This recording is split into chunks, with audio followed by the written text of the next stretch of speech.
Hello Life Wealth family and friends, this is Hilton reporting to you from the Captain's Chair to give you a quick update on what's going on in the markets and the overall economy. I hope you're all enjoying the summer so far, and if you're in the Orlando or the Central Florida area, you know that the Florida heat has officially arrived. I don't know about you, but I'm especially grateful for air conditioning today. Nonetheless, we're not here to chat about hot weather, but rather the hot takes on the market, so let's jump right in. Last week's market performance didn't come as a surprise after the Federal Reserve Chairman Jerome Powell announced their decision on the current and future interest rate hikes. With inflation still well above the target of 2%, Powell seems adamant about conquering the bear of inflation. In his announcement last week, he explained the decision to pause on the rate hike for now, but does foresee at least 2 more quarter-point hikes in the future. Market seems to like the pause, but they hate the ambiguity of the potential future rate hikes.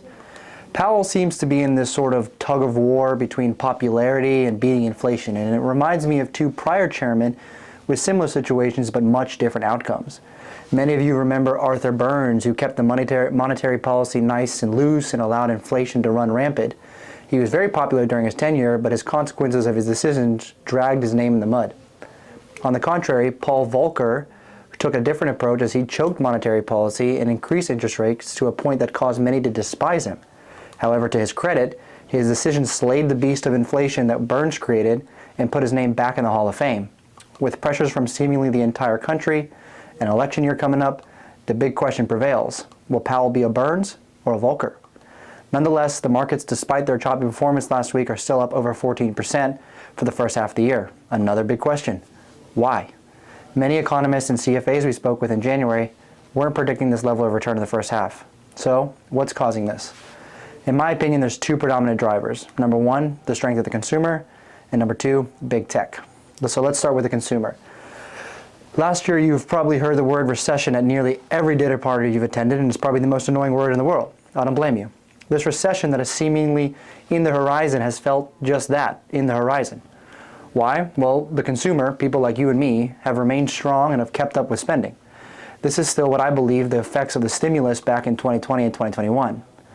The money supply in our country, or what economists refer to as M2, has begun to fall but still remains strong. In other words, the consumer has hung on, but maybe not for too long. With the money supply dropping, I expect to see a slowdown in spending in the coming 8 to 12 months or so, but only time will tell. And if this happens, the horizon of that recession may finally be upon us, or at least start to feel that way. The other big contributing factor to the S&P's performance is big tech that has mainly been driven by a little thing called artificial intelligence, or AI. AI has been another popular dinner conversation and is revolutionizing technology all over the world. Big tech companies are jumping all over this, and the investor seems to love the trend.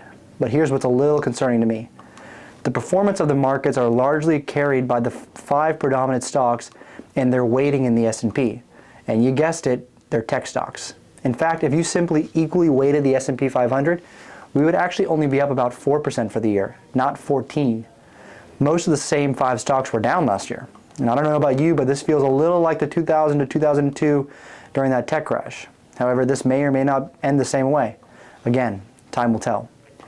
Well, on a brighter note, your advisors at the Life Wealth Group are constantly monitoring all these different factors and that are contributing to market conditions and forecasts, and we're committed to doing our very best to navigate the storms of retirement. I like to compare us to pilots who fly in storms. We as your advisors cannot control the storm or the severity of it, but we can do our very best to navigate through it to make sure the plane makes it to the other side safely. Guys, I hope this information was helpful, informative, and entertaining. If you have any questions or are not part of our family here at the Life Wealth Group, we would love to get to know you, so please feel free to reach out at 407-299-4129 or visit our website at www.thelifewealthgroup.com.